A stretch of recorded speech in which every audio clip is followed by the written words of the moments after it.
The Amazing World of Gumball is, well, amazing. Okay, we got that joke out of the way. Good. Being a part of the Cartoon Network renaissance of the 2010s, Gumball, alongside Regular Show and Adventure Time, were big factors in bringing cartoons as a whole back into relevance after a little quality dip in the 2000s. And this show has easily cemented itself as one of the funniest cartoons of all time. And today, we're going to be covering the series from start to end. So strap in. We've got 6 seasons worth of insanity to look at.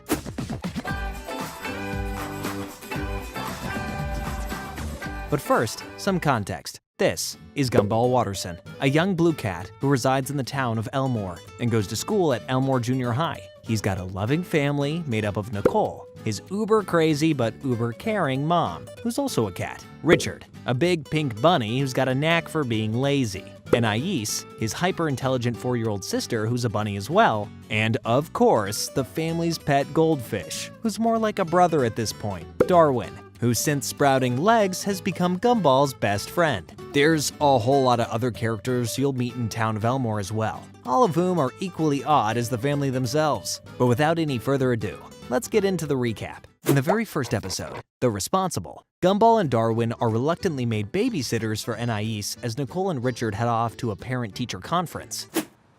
Are you aware that your husband isn't wearing any pants? Gumball and Darwin go overboard when it comes to safety precautions and start wrecking the house with their weird ideas. Anais seems to be the most responsible one in the house, actually. The two chase Anais away from her running bath, but she outsmarts them and locks them out. The bath floods the house, though, and so the two head in through the sewer to save her. The parents get home right after the kids escape the house through the chimney. And well, Nicole isn't happy. Mom? It was Darwin. What? Ironically, nobody takes any responsibility for what happened though, and just blame the internet. Well, I mean, that works, I guess. In the next episode, the DVD, Gumball and Darwin accidentally destroy a rental DVD in the most stupid way possible. The slightest scratch and they're ruined. Forever. Gumball? Up. And try and find a way out of their problem. They've got to get $25 before their mom finds out about the DVD. Because if she does, it won't be pretty. Oh, and it turns out she's on her way home. So they gotta think fast. Raising money didn't work, so they resorted to a plan they have very little doubt will fail. But that's all they got. Nicole gets home, realizes the DVD was never returned, and chases the boys all the way to the video store. And I do mean chase. The boys reach the store, and we finally see their genius plan. A home movie remake of Alligators on a Train, complete with cardboard alligators. Larry doesn't buy it. Oh, also the clerk is Larry. You'll see him a lot. Nicole arrives and decides to pay the $25 herself, but there's also the lateness fee that adds up to $700. And well, again, nobody takes responsibility. I'm sensing a theme. In the next episode, while playing their homemade board game Dodge or Dare, the boys realize they need a third friend and head to school to find one. They consider Tina, the T-Rex, William, the creepy winged eyeball thing, and Banana Joe, who's just a little too odd for them. Bobbert seems a bit rough, and Leslie the Flower is straight up creepy. All of these characters remain throughout the show as side characters, by the way. You'll see them later. Anyway, it seems like the guys are stuck being a duo, until another school kid, Tobias, shows up, and he's in, as long as Gumball and Darwin pay him. That said, he mainly hangs out with Darwin, so Gumball starts feeling left out. I feel like I've known him forever. Gumball. Especially when everyone pairs up in gym class. Darwin pairs with Tobias, and Gumball is stuck with Alan, a talking balloon. Yeah, sure, we can have a sleepover. $20. $10. I'm not coming. Eventually, Alan helps Gumball realize that he needs Darwin, and so he rushes over to find him at Tobias's house, only to find Darwin already feels bad for leaving Gumball. The two become best friends again, and they ditch Tobias for being a bit of a jerk. The next episode, The Debt, shows us the neighbors of the Wattersons, that being the Robinsons, who are a couple of grumpy puppets. After Mr. Robinson saves his life, Gumball vows to repay him. I'll get the cough drops, my ship. What are you doing here? I'm here to save your life. even though the guy doesn't want anything to do with him. Gumball is heartbroken when he figures this out though. And so, to cheer him up, Darwin and Anais decide to make a fake threat against Mr. Robinson so Gumball can actually save the guy. Mr. Robinson will be nominated. Robinson heads off to perform in a talent show. Anais and Darwin try to catch Gumball's attention with purposefully off-target sandbags. But eventually, he saves Mr. Robinson. But he still isn't happy. Gumball is proud of himself though, and Mr. Robinson is promptly smushed. Happy ending, I guess. The episode The Pressure introduces us to Masami, a girl who's just a talking cloud. She's invited along with a bunch of the other Elmore girls up to a treehouse to talk about boys. She lies and says Darwin is her boyfriend to impress the others, while Gumball and Darwin, alongside Banana Joe and Tobias, form a pact. Pals before gals. Masami tries to prove it, but Darwin is just made uncomfortable and launches himself out of a window before the guys can chastise him. Gumball's crush, Penny, who's a peanut with antlers, walks up to him after, which also causes him to jump out the window. Figures. On the other hand, I splash Penny and look like a... What was that? Masami brings Darwin up to the treehouse to kiss him in front of the other girls, while Gumball went up with Penny to try and save Darwin, and maybe to also kiss Penny. The other guys cut the treehouse down right as each guy is about to kiss the girls, and it causes the two guys to kiss each other, unbeknownst to them. Well, at least they seem happy about it. Hi, Gumball. In the episode The Laziest, we find out that Richard may just be the laziest guy in all of Elmore, with him challenging to try and find someone even lazier than him. They don't quite match up themselves, so they look for Lazy Larry. It turns out to be the same Larry from the DVD rental place. Turns out he also works at the supermarket. Larry explains he isn't lazy anymore because he's got a job, a car, and a girlfriend. And so the boys proceed to inadvertently destroy each of those. Get out of my life! And then, when he finally does become lazy again, he's so lazy he doesn't even show up to challenge Richard. The boys decide to give it a shot themselves one more time, and Gumball actually wins with Richard giving up, just as Nicole gets home with Richard conveniently in pain after doing so many chores. Fluffy soldier, I don't want you to move another muscle. Nicole forces the boys to do the rest of the chores, and so the real winner here turns out to be Richard himself. He's smart in a dumb way. The next episode gives us a proper introduction to Carrie, one of the girls from the treehouse episode. She's a ghost, and is using Gumball to try and taste food again. Cause, you know, she's a ghost, she can't eat. The only problem is Gumball didn't consent to her using him at all, and he always ends up with this massive gut and stomach ache afterwards. Muffin top! Even after Gumball outright says no, Carrie takes his body, and it's only when she realizes she's eating literal garbage does she stop. The boys decide to let her use Richard instead, who loves food already, and peace is kinda restored. Hey, Sussy, how's your hot chocolate? In a later episode, we're introduced to the grumpy granny JoJo, who's Richard's mom and the kid's grandma. She's a kisser, and accidentally kisses Gumball on the mouth. Gumball, just get it over with. Well, it's easy for you. Which instantly scars him.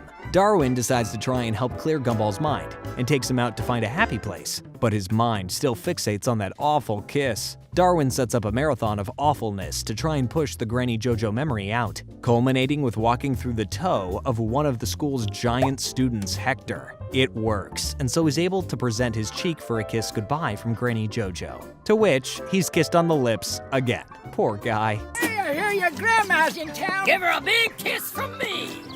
In the episode The Party, Tobias' older sister Rachel is throwing a party and says the younger grade can only show up if they have a date, leading to mass hysteria, of course. You'll learn that that is Elmore's natural state as the show goes on. Gumball gets a note at lunch, which he misunderstands, and then tries to get a date, but, you know, I hate to say it, he's not great with girls. After begging on the phone, Gumball gets a date, who turns out to be Tina, and Penny brings Hector, and is evidently super pissed at Gumball. The school staff, Miss Simeon and Principal Brown, also crash the party and take it to the next level. Okay, and also, hear me out. You see that Cyclops guy there? The one who has no speaking parts at all and is basically just a background character? Yeah, remember him. I mean it. You'll need to. Anywho, the party escalates, and Darwin finds Rachel crying outside. He tells her his full name when she asks, which is just so confusingly long. Darwin, Raglan, Caspian, Ahab, Poseidon, Nicodemus Watterson III. and then promises he'll clean the house after the party. Meanwhile, Penny tells Gumball the note from earlier was from her, and Gumball rightfully feels like an idiot. Darwin cleans, and Rachel kisses him, causing him to flop on his back. Yeah, I guess he's a fish, so that makes sense. Penny and Gumball almost kiss too, but Richard shows up and blares the car horn at the last minute, inadvertently ruining the moment. I like the new one better. Who? What? Penny? Oh no, I don't love her. Oh, and if that's not enough kissing for you, Miss Simeon and Principal Brown kiss in Tobias's closet. Creepy. In the episode The Date, Penny asks Gumball to come to her house for an afternoon, and so Gumball gets ready for his big date. Richard, Anais, and Darwin help him prepare. But when he shows up, it turns out Penny invited him to a funeral for her family's pet tarantula. The spider! Knock his block off! That's awful! So Gumball didn't really listen all the way. That checks out. When using the bathroom, Gumball finds the tarantula, who's still alive and a little aggressive it seems. He reunites Penny's family with Mr. Cuddles, and then passes out from all the bites he's gotten from him. What an unfitting name for a pet. Right, Mr. Cuddles? Alright, this next episode played so often back in the day. The microwave. Gumball makes a jar full of the grossest things in the world, and Richard unknowingly microwaves it, giving birth to Kenneth, who's a tad bloodthirsty. Darwin! Where do you think you're going? Buy some stuff? He grows and ends up eating a ton of Elmore residents, Microwave became alive and swallowed the mailman and dad and the Anais and want to eat us and we out here. What? including Richard, Nicole, and Anais. After Darwin gets stuck after hopping in to rescue them, Gumball turns the hose on and pops Kenneth, bringing him back to baby form. The boys decide to give him one more chance, and then he goes full kaiju. Yeah, maybe they should have gone with their gut there. Time for season 2, starting off with The Knights. In this one, after driving Penny over to Gumball's house for a project, Penny's dad decides that he doesn't want his daughter to be around the Wattersons. Oh, wow. These things just pop right off, don't they? Tobias, who also likes Penny, wants to try and be her partner, and so he sets up a joust, which Gumball and Penny both find super immature. In the process, Penny is pushed into the street and is almost run over by her dad. But Gumball saves her, and he realizes that he isn't as bad as he seems. In the episode The Job, Richard finally gets off his lazy butt and becomes a pizza man, mainly so he can get a bite of free food by sneaking a nibble of the pizzas he delivers. He drops his delivery bag as he heads off, and the boys run to return it to him. Here's a 20. However, Nicole and the boys start to realize that the fabric of the universe is unraveling, likely due to Richard getting this job. They grab Larry, who's the manager of the pizza place, of course, and he says the only way he can fire Richard is if he screws up. They try to stop his order, but he arrives at the house uninterrupted. Just before he delivers the pizza though, the customer realizes it's been eaten a bit, and so Larry fires him, saving the entire universe. Wow, all that power in the hands of a dumb bunny. But don't worry, I'll get another one. In the episode Halloween, Gumball, Darwin, and Anais all head over to the haunted mansion for a Halloween party that's full of ghosts. Carrie helps them get in by giving them a potion they can only have one drop of, and voila, now they can actually see all the ghosts. Oh, also, the reason they can always see Carrie is because she was born a ghost. When Gumball and Darwin are outed as mortals, they drink the full potion to become full ghosts, which means Darwin can do something he's wanted to do for a while, which apparently is kiss Carrie. They get back to their bodies before midnight and become mortal again, and also save Anais, who had gotten herself into trouble, and everything is perfectly normal. Yep, it's normal, not a thing out of place. It was supposed to be fun. I didn't know what the potion was gonna do when I drank it. What? Have you ever wondered just why Richard is so dumb? Well, in the episode The Authority, we find out exactly why. Granny Jojo visits after Richard is hospitalized. And she decides to start trying to impose a bunch of new safety rules on the household. Some of her tactics to teach safety lessons are downright insane as well.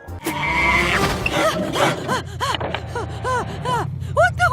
The kids are so babied that they become as dumb as Richard, as the only thing they know is safe is watching TV and eating. Nicole realizes this and tries to help them back to normal by making sure they learn from their mistakes rather than never having any at all. Say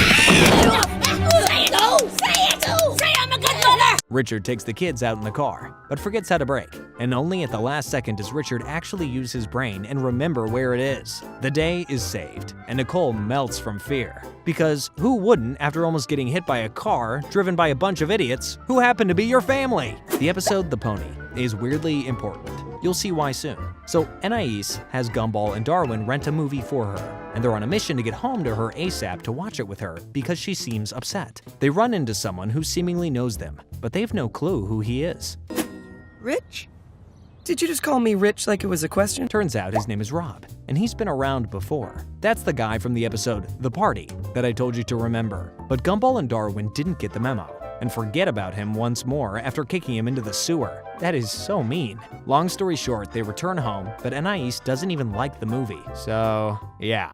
In the episode The Storm, we see that Alan, the balloon, and Carmen, the cactus, are in love, and annoying everyone with how sappy they're being. That relationship just doesn't seem safe, man. Anyway, the criticism they get makes Carmen realize their love is becoming stale, and so she gets Gumball to help spice things up. She has him kiss her. But Carmen just floats away in sadness instead of trying to stop things. So all that plan did was impale Gumball's face with a bunch of prickles. Masami, the cloud girl, gets Gumball to try and set her up with Alan to make Carmen jealous. And Gumball has to do his best to help Alan get back to his usual self by any means necessary. Thanks, Gumball. Whatever, man. Carmen finds out. But again, instead of trying to stop it, she just gets sad. And it's revealed it was all a scheme by Masami to get Alan to date her. Penny finds out about Gumball kissing Carmen, and things get really messy really quick. Alan saves the day through more sappiness, and the two get back together. Gumball and Penny, though technically not dating, also agree to never get like that. In the episode The Sweaters, we're introduced to the most annoying character ever put on a television screen, Sarah. She just transferred schools, and apparently at her last one, Gumball and Darwin are famous for being rebels and ultra-hardcore. They quickly admit that they're in no way any of those things. However, after school, they meet some of Sarah's old schoolmates who pick on them. But Gumball and Darwin just don't care at all. Sarah's the only one who's stirring the pot on their side, and she ends up only trying to add fuel to the fire more and more as the episode goes on for literally no reason. Anyway, the preppy kids' dad, Coach, comes over and harasses the boys. But even still, they really don't care. The worst thing is that this guy's got 2 sweaters and he's not wearing either of them. Also, he looks kinda like Omni-Man from Invincible. They're challenged to a tennis game.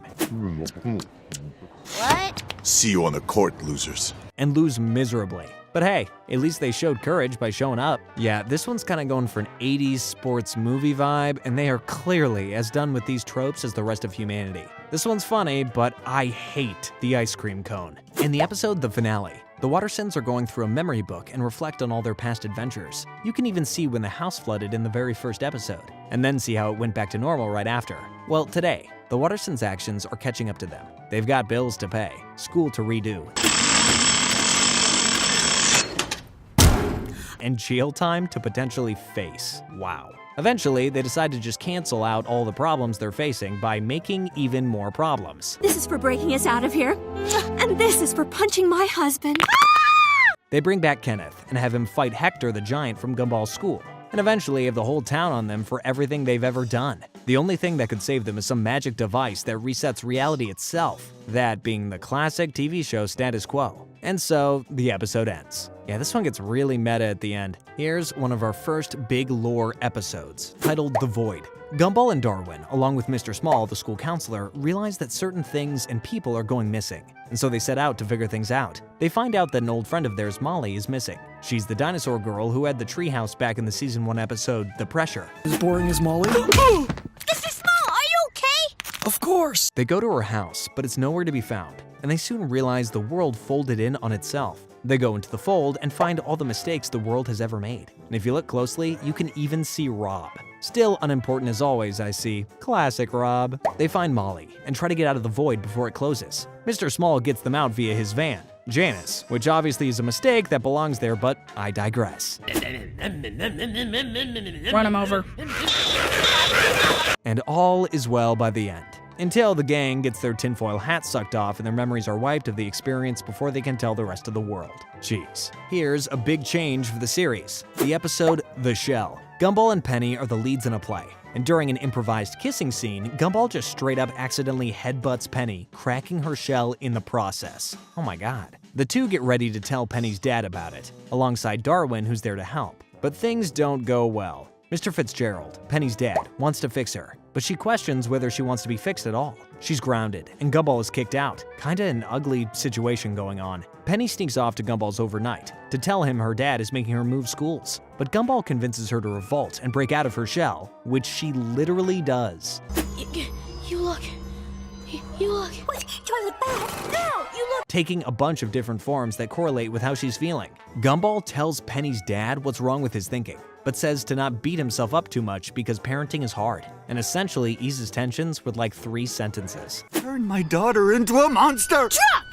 of prettiness. That's pretty impressive stuff. Gumball finds Penny in a forest and kisses her to try and ease her mind, and it works. And yeah, Penny stays out of her shell from here on out. This is a good one. It also used to air all the time back in the day, for good reason. In the episode The Bros, Darwin gets jealous of how much Gumball thinks of Penny over him, and so he tries to get some dirt on her. He then just screws with Penny out of jealousy, and when Gumball tries to propose to Penny, I know we got so much in common.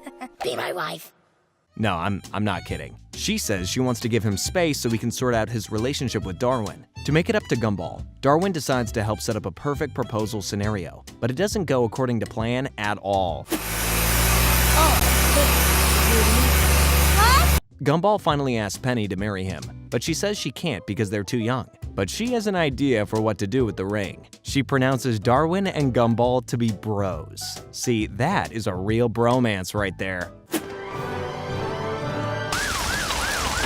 In the episode The Man, Granny JoJo introduces the rest of her family to her new boyfriend, Louie, and Richard isn't having it. She's got a date with him later that night, but Richard is worried what his dad will say when he gets back from the grocery store. We helped Granny JoJo make herself pretty for Louie. What do you think? Huh, what do you know?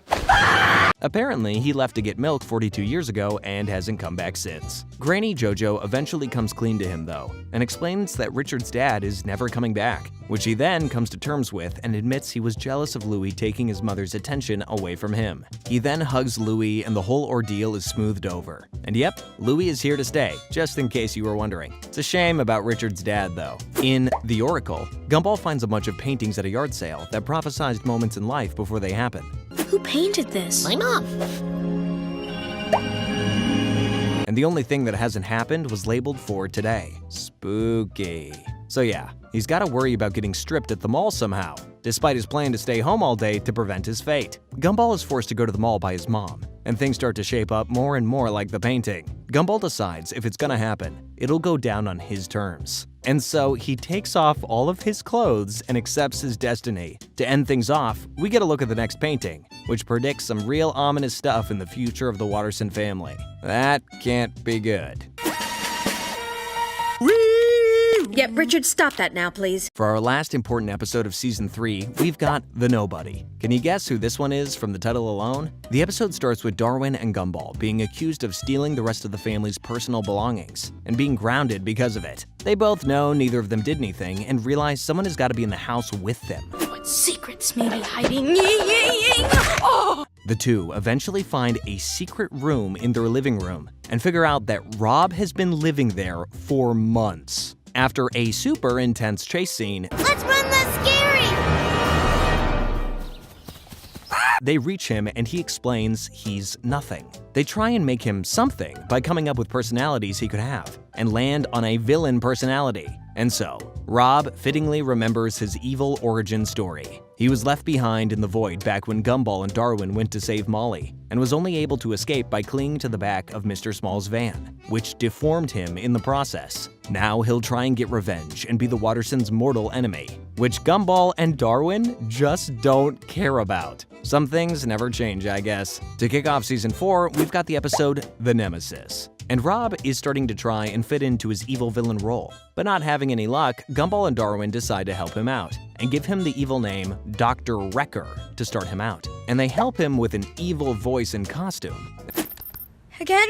I will destroy you and everyone you love! After he ruins a party Gumball and Darwin set up for him, Rob heads off and again vows he'll destroy the two, only to immediately come back asking for help. Apparently, he broke the controls to the Elmore Dam while trying to flood the town, and now wants to make sure they save the day. I'm sorry, guys. I really don't feel like touching live electrical wires with my bare hand. However, it turns out Rob only wrecked a vending machine, and Elmore doesn't even have a dam in the first place. So, yeah, Rob is down on himself again, and the boys decide to fall into a trap of his to cheer him up. They are too nice to someone who literally vowed to destroy them. What are they thinking? In the episode The Signature, Louis tells Richard that he plans on marrying his mom, Granny JoJo, and Richard's instincts kick in. Richard tricks Louis into signing adoption papers, making him his son, and uses his new parental power to forbid him from doing so. Then Louis tricks Nicole into signing adoption papers and makes her his daughter and forbids Richard from seeing her. Yeah, this one got weird. The kids figure that the only way to solve this is going to the highest member on the family tree, Frankie Watterson, Richard's dad. We finally get to see him, and well, he's a sleazy green rat who's down on his luck, and decides to finally return home after seeing an ad in the paper. After an emotional reunion, Frankie tricks Richard into signing the deed to the house over instead of adoption papers to fix the whole mess. And so everyone races to the courthouse. It's the line on the left. Get this stamped. Frankie cuts them off, but upon seeing the same sad face Richard had as when he left for milk, he comes to his senses and lets things go back to normal, with Richard even having Frankie adopt him. This show is crazy. In the episode The Origins, we get to see the early life of the Wattersons, starting with the day baby Gumball got a pet goldfish named Darwin. However, the goldfish dies. And so Richard has to go buy another, and another, and another, and another? Yeah, they can't seem to take care of them all, jeez. Oh, also we can see a baby Banana Joe in the background here, and it's kinda adorable. Eventually, Richard buys a special goldfish from a mysterious vendor, and Gumball immediately hits it off with him. After a little death scare, the Wattersons take a family picture, and Darwin talks, scaring Richard, and having him tossed into the toilet. Well, that's just awesome. No worries though, as Darwin makes it to the ocean from the sewer and wills himself onto land. In not so graceful fashion, cause, you know, he doesn't have legs or lungs. Through his love for Gumball, he manages to gain lungs and starts his grueling voyage home. Have you seen this boy's fish? Again, through Gumball's connection, Darwin gains legs and makes it back to Elmore, right before Gumball gets a new goldfish. Baby Gumball gives him his green boots to cover his feet, and thus, we now know the full story of Darwin. This one's super sweet. I'd say give it a full watch if you're interested. In the episode The Bus, the school bus driver, Rocky, decides to just not take the kids to school today. And a bunch of poorly disguised adults, including the principal, Mr. Brown, all hop on board alongside a ticking briefcase. Also, the balloon is a blatant Breaking Bad reference. No joke. He's got the name and everything. My name is Mr. Brown, this is Mr. Pink, Mr. Rainbow, and Mr. White. The kids figure their parents are just trying to teach them a lesson. So Gumball goes up to his dad and tries to blow his cover. And yeah, it's obvious as to what they're trying to accomplish as soon as they talk about how their lives turned to crime after ditching class. The plan is already horrible, but the cops eventually get involved, and the adults take a bag of money offered for the safe return of the kids. This has gone from failed inspirational moment to full-on kidnapping. Apparently, this was the plan all along, set up by Rob, who wanted revenge and money. He and Gumball fight for the money and he escapes, but apparently grabbed the wrong case instead of grabbing the ticking one that was a bomb, and is blasted all the way back to the police where he's arrested. You know, I gotta hand it to him, that plan was way more hardcore and thought out than the whole damn explosion one. Next up, we have The Scam, which is another Halloween episode. It starts with Gumball telling the story of Gargaroth for show and tell, who's an evil spirit that you should never say the name of. Except Gumball is saying it basically every sentence while explaining him. Not a nice guy. Gargoyle. Can you please stop saying it? And so the spirit is summoned, and everyone runs out of the classroom. Pretty fitting, Gumball was dressed as Beetlejuice while explaining this. Anyways, it turns out that this was all a ruse to steal some candy with the help of Carrie, and Darwin isn't too pleased with Gumball for the trickery. That is, until Gumball says Carrie will need to possess a body to eat some of it herself. So yeah, Darwin's in. The gang goes around with Gumball and Darwin acting as Ghostbusters. We're here to get rid of Gargoth the Devourer. For a small fee, of course.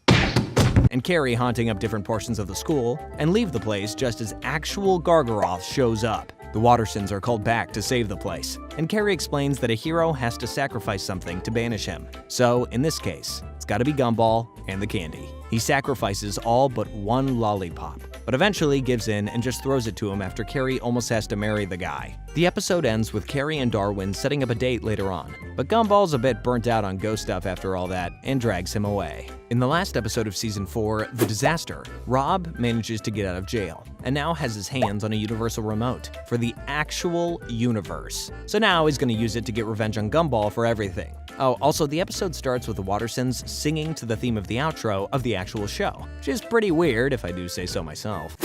Nothing can go wrong, we'll be happy all day.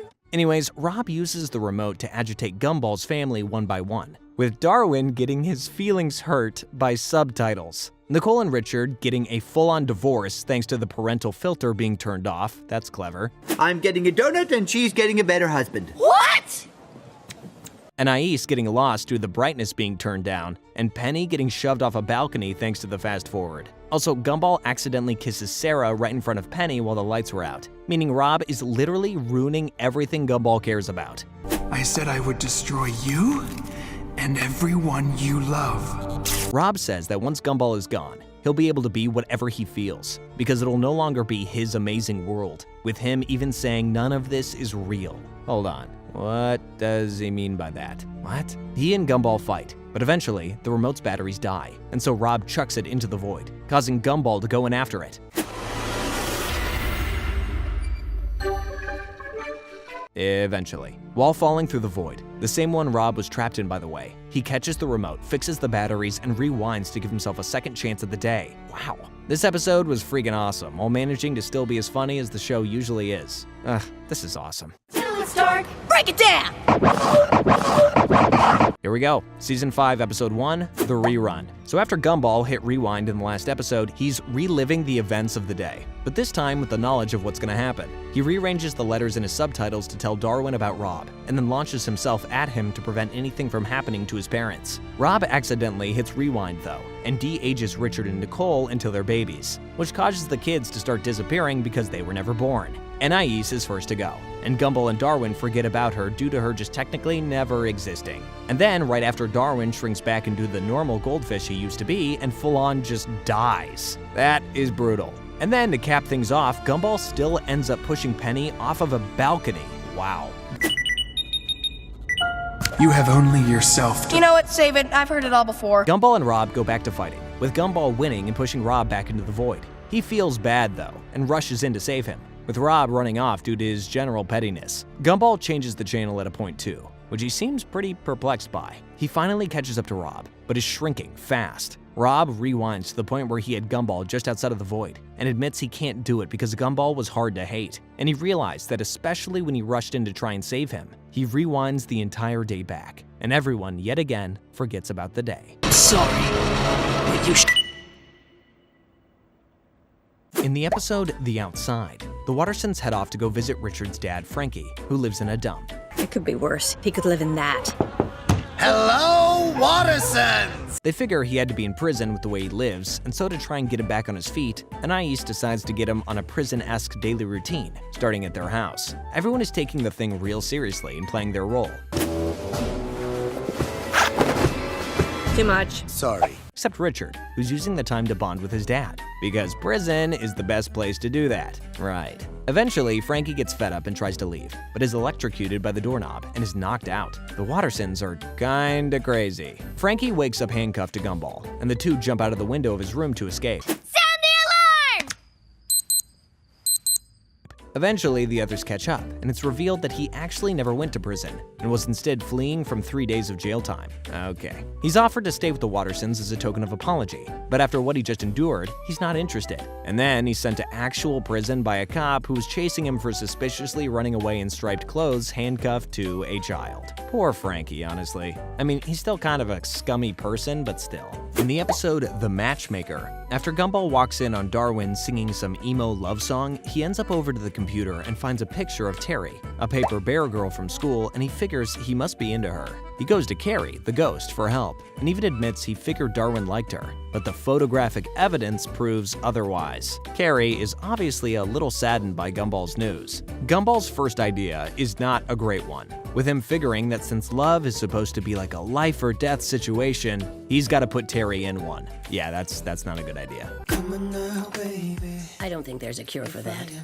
Also, Carrie is planning to sabotage all of Gumball's plans to aid in her own crushed goals. This episode gets pretty convoluted. Carrie admits to Gumball what she's been doing and says she feels bad for trying to sabotage Darwin's efforts, and so she makes a love potion and they successfully get the two together. Gumball tells Darwin about what he did for him, and Darwin explains the photo on the computer was actually of Carrie, who just doesn't show up on film. I mean, honestly, what was Gumball thinking? Gumball and Carrie decide to try and break Darwin and Terry up, but no matter what, the potion keeps kicking in. This whole segment is great. The only thing that's finally able to break the potion is Darwin seeing how sad Carrie is when he's kissing Terry. And so to cap the episode off, he finally gets with Carrie. What a happy ending for everyone except Terry. But at least she fell in love with her hand sanitizer, so. In the episode The Catfish, Gumball and Darwin stumble onto Grandpa Louie's Elmore Plus account, complete with 0 friends, and want to try and help him out. I feel nothing for him. Nothing. I know you're holding back because... And so they make an account for a fake person named Muriel to be his friend. He texts Gumball about his story all day, and even tells him that he's getting a bit frustrated with Granny JoJo. Her cutie patootie. I'm sorry, but I refuse to picture that last image. Eventually, Louie just bugs Gumball beyond all belief to the point where he gives up on helping, and Darwin decides to set up a meeting between the two so they can come clean. Louie told Muriel that he thinks they could be more than Elmore Plus friends, and then Granny JoJo finds out, and she is pissed. I don't think I would ever want to be on her bad side. Granny JoJo goes after Muriel, who apparently is someone Gumball found a picture of online who works at the ball. And eventually, they come clean to both of them before anyone gets hurt. Grandpa Louie explains he's just tired of Granny JoJo's hyper jealousy of any other women around Louie and wants to make just one friend, and was hoping that Muriel could be a real-life friend, more than just Elmore Plus. Granny JoJo decides Louie can have one friend, which turns out to be her. Good lord. In the episode The X, Gumball re-encounters Rob while on a date with Penny. Gumball seems super into the whole rivalry he had with him, but it turns out Rob has moved on and is now the nemesis of Banana Joe because he's easier to hate. Poor Joe. I love that guy. To make things worse, Rob even returns his box of Gumball-obsessed stuff to him, and so Gumball decides to get him to hate him again. He accidentally sabotages Rob's plots to harm the banana, but even still, the experience just makes Rob more obsessed with getting Joe. Oh, it didn't do anything. Eventually, he just decides to try and be Rob's friend instead, though. So he sets off to find him. He reaches Rob, who's hiding in a bush, with a trap set for Joe. But just before he's smushed by a bunch of barrels, Gumball tries to get a photo, which stops Joe in his tracks. Rob's hatred for Gumball is reignited, and the two are mortal enemies again. Again, I have no idea why Gumball wants this. Season 5, Episode 31, The Best. Not everyone can afford organic stores, Carmen. Maybe you should check your privilege. That's all I got for this one. Next. Alright, in the last episode of Season 5, we've got a special one. It's not lore related, but it's pretty much entirely done by the team who made the internet series Don't Hug Me, I'm Scared. Give that a watch if you're in for some scary stuff. Anyways, the episode. Right. Gumball and Darwin are getting rid of their old toys and find some puppets, which Gumball makes Darwin promise to get rid of, but of course, he doesn't. Instead, he promises to never take them off his hands, and after a while, they start to get a mind of their own and take over Darwin's life, culminating when they cause him to attack Gumball. When I said grow up, I didn't mean go straight to the part where you're in a retirement home screaming at chairs and biting the nurses. Gumball tosses the puppets, but they escape from the trash can by themselves and cause Darwin to break their game console, which replaced the puppets all those years ago. They knock Darwin out and make Gumball go after him by putting on the last puppet, who actually wants to help Gumball out. So he grabs his hand and gets teleported to a puppet world, walking through their imagination world. Shush. Can you hear that, Master Gumball? They overhear Darwin and the other puppets singing, and to say that the song is ominous is an understatement. I don't know what's going on. I'm not sure this is the... Gumball bursts onto the scene to save Darwin, but it turns out the whole thing was a trap for the boys to become the puppets' playthings, with the seemingly nice puppet being evil all along. Darwin pulls their thread, and the two escape, blowing them up using their imagination, because it's an imagination land. Duh. This episode is great as well. Really love the Puppet World stuff. There's also a mini episode of just these puppets if you want to see more of that. But for us, we are moving on to the last season. In the first episode of Season 6, we have another flashback episode, this time with the story of how Anais was born. And well, it goes pretty quick.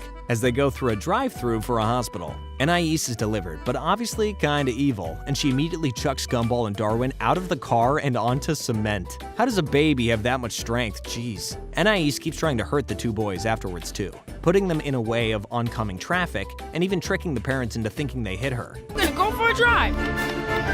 Darwin, no! When things get worse with Anais' schemes, the boys decide to trap her, but the box gets taken to the dump. Luckily, she was never actually inside. No!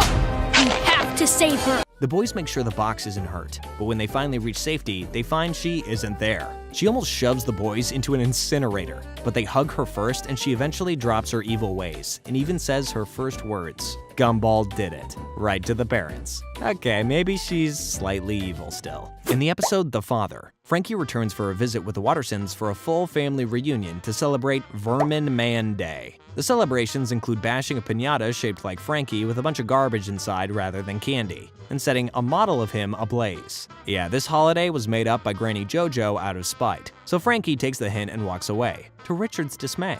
How about a joke? Knock knock. Dad? What? No. With Richard comforting like a madman, the kids decide to try and make the connection between him and his father better. They go through a bunch of things that any old father and son would do, but Frankified. Tossing a football? How about a stolen one? Learning to drive a car? How about a getaway car? Fishing? How about for wallets on a freeway? Richard eventually breaks and says he just wanted to talk life, and gets Frankie to realize he can do better starting now, which is sweet. But what's sweeter is Richard did pick up a bit from their bonding time, as he even stole Frankie's wallet. Aw, that's really nice. Kinda. Maybe not. And don't worry, it's not mine anyway. Next up, we have the transformation. In this one, Penny has Gumball over to try and help resolve a family matter, that being their objection to Penny walking around without her shell all the time, going against generations of tradition. Also, Gumball lost his clothes on the way in. Patrick, Judith, good evening. Just in case you wondered why he's dressed like Santa. Mr. Fitzgerald tells Gumball the final decision on whether the family should use shells or not is up to him. And so Gumball deflates before stepping out to think. After getting threatened by everyone in the family to make the right decision, Gumball decides to try and make a story to explain his decision. But he keeps going in circles until the family interrupts him. Luckily, they figured out that they have to agree to disagree, and try to thank Gumball, who booked it. They were literally threatening to murder him. I don't blame him. What happened? Oh, just a little accident in the kitchen. In the episode The Drama, we finally get to see Darwin and Carrie on a date. They're hitting it off great, but when Masami and Leslie see their Elmore Plus post, they figure it's too good to be true, and go to Gumball to try and see if he knows any dirt on their relationship, which he doesn't. But geez, what jerks. However, the conversation alone gave Gumball some doubt, personified by this gray dude. See? I don't have... Are you sure? And he starts to snoop on Darwin and Carrie's dates, finding out that Carrie is 327 years old, and in that time did have one boyfriend before Darwin, Azrael. Though at first it doesn't seem to bother either of them much. Later though, Carrie bumps into Azrael and sets up a time for them to catch up. And even still, Darwin is unfazed. Gumball sure isn't though. He reaches Darwin and decides he's gonna save their relationship, but catches up to Carrie and Azrael, who are, expectedly, just having a normal conversation. Gumball apologizes. Lucky didn't do that with you and Penny. You'd have gone completely loco. Yeah! And promptly kicks the doubt dude into Masami and Leslie. They definitely got what they deserved. Another lore-centered episode here with the future. Banana Joe's mom, Banana Barbara, the one who made all those future-predicting paintings from a while back, goes missing, and we're left to presume that Rob has something to do with it. Gumball and Darwin decide to help Joe out, and start by thinking like a banana. Well, maybe we need a different poster. This photo isn't even of her. Meanwhile, Rob is forcing Barbara to paint the future, but all that's showing up on canvas is static. The boys are still searching for her, and she's painting as fast as she can to show what's going on, and even altering her drawings to change reality, making a portal for the boys to go to her, which they fall right through, still using the mind of a banana. After a brief fight, Rob is painted out of existence. But again, the boys feel bad and ask Banana Barbara to paint him back for the future. Although after she does so, she oddly says, "There is no future," and the screen cuts to static. Although we can slightly make out a figure in the reflection of the screen. Dang, things are getting crazy. Here it is, folks. The final episode, The Inquisition. Principal Brown is super stressed due to Superintendent Evil coming to inspect the school, and rightfully so, as he promptly takes over and vows to break the students due to their insanity and indecency. The superintendent is ruining the school and its students, trying to make them follow the rules of nature and be less cartoonish. It's just not professional for two members of staff to be in a relationship. Eventually, he starts having all students fixed, turning them into human versions of themselves. And even human versions of themselves. Dang. Gumball and Darwin escape by embracing their cartoony nature, but then decide to head back to save everyone. They bring everyone back to their cartoony forms and stop Superintendent Evil, who turns out to be Rob. But he insists he's doing this all for a reason. That being, well, actually, we don't find out thanks to Tina. Later though, Rob wakes up and reveals that because they didn't transform, they'll be sent to the other world, with the world cracking from beneath himself, sending him to yet another void. Yeah, a cliffhanger. Okay, so Gumball isn't quite over, and that last episode came out all the way back in 2019. Crazy, right? But after this long wait, we finally have confirmation from the series creators that a 7th season is coming. And you better believe we'll be here to cover it when it comes out. So make sure to stick around and subscribe for when that happens. Anyway, thank you very much for watching, and I'm gonna see you all in the next video.